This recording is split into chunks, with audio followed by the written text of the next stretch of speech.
সত্যি একেবারে কি মানে প্রেক্ষাপট কিন্তু একেবারেই ভিন্ন। দেখেন আগে যে গাছগাছালিগুলো যে সৌন্দর্য ছিল, যে শোভাবর্ধন করতো, তার চেয়ে কিন্তু হাজার গুণ এখন দেখেন সেই দৃষ্টিনন্দন গাছ বিভিন্ন।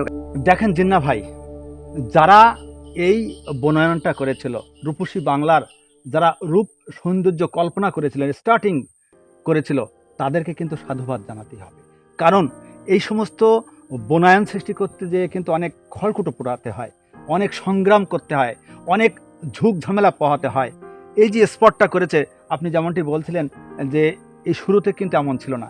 এখানে আমরা একসময় দেখতাম যে মানে কি বলবো, ওটা হচ্ছে বাঁশের শাখা করা ছিল, প্রতিটার মধ্যে বিপদের আশঙ্কা ছিল। কিন্তু এখন দেখেন দিনের পর দিন কিন্তু উন্নত হচ্ছে। আপনি নিশ্চয়ই আমাদের একটু দেখেন কি সুন্দর যে পথ, একেবারে সৌন্দর্য শোভিত হচ্ছে, নয়নভিরাম পথ। এই পথের দিকে যত আপনি দেখেন সাংসারিক জীবনে যতই আপনার কষ্ট থাকুক, দুঃখ থাকুক, যখন এই পথে আসবেন বিকালে কিংবা খুব সকালে হাঁটবেন, দেখবেন এই প্রকৃতি, ডান পাশে যে প্রকৃতি দেখেন, প্রকৃতি দেখেন, এই যে গাছগাছলা ডান পাশে বাম পাশে একেবারে বিস্তীর্ণ জুড়ে কিন্তু এই গাছগাছলা এবং বনায়ন, সত্যি অপরূপ রূপ সৌন্দর্য। আর যে পথের কথাটা বলছিলাম, দৃষ্টি নন্দিত পথ, একেবারে নয়নভিরাম পথ, দেখবার মতো পথ, একেবারে সুচ পড়লেও কিন্তু কুড়িয়ে তোলা যায়, দুর্দান্ত। কি বলবেন আপনি? শাহজুল ভাই, একটা কথা আমার না বললে নয়, যেহেতু আপনাদেরকে আজ আমি পেয়েছি, কিছু নতুনত্ব পর্যটকদের এবং যারা আমাদের ভিউয়ার্স যারা আছেন, তাদের শুধু উদ্দেশ্যের কথাই বলবো যে দেখেন যে হয়তো অন্য অন্য জায়গায়, বিভিন্ন জায়গায় যে পর্যটন কেন্দ্রে তাদের কৃত্রিম উপায় যে জিনিসগুলো আছে, সেই কৃত্রিম উপায় জিনিস হয়তো এখানে তারা এখনও করতে পারেনি।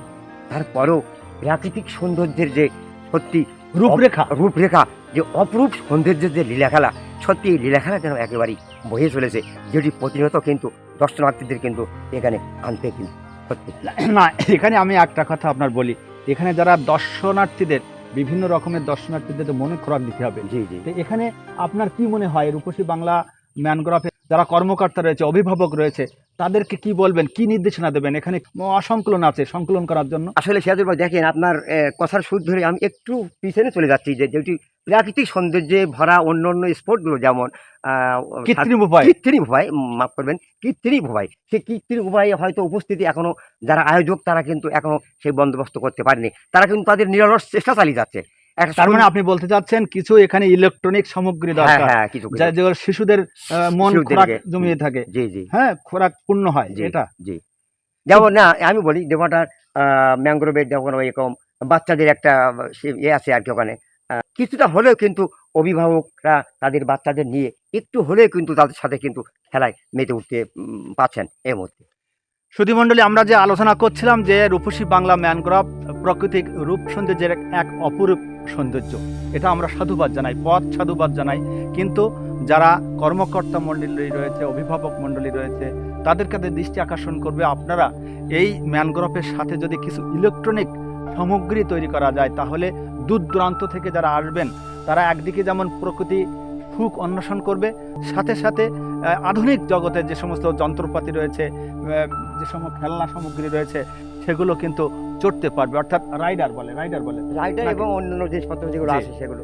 আসুন আমরা সেদিকে নজর দেই, খেয়াল করি।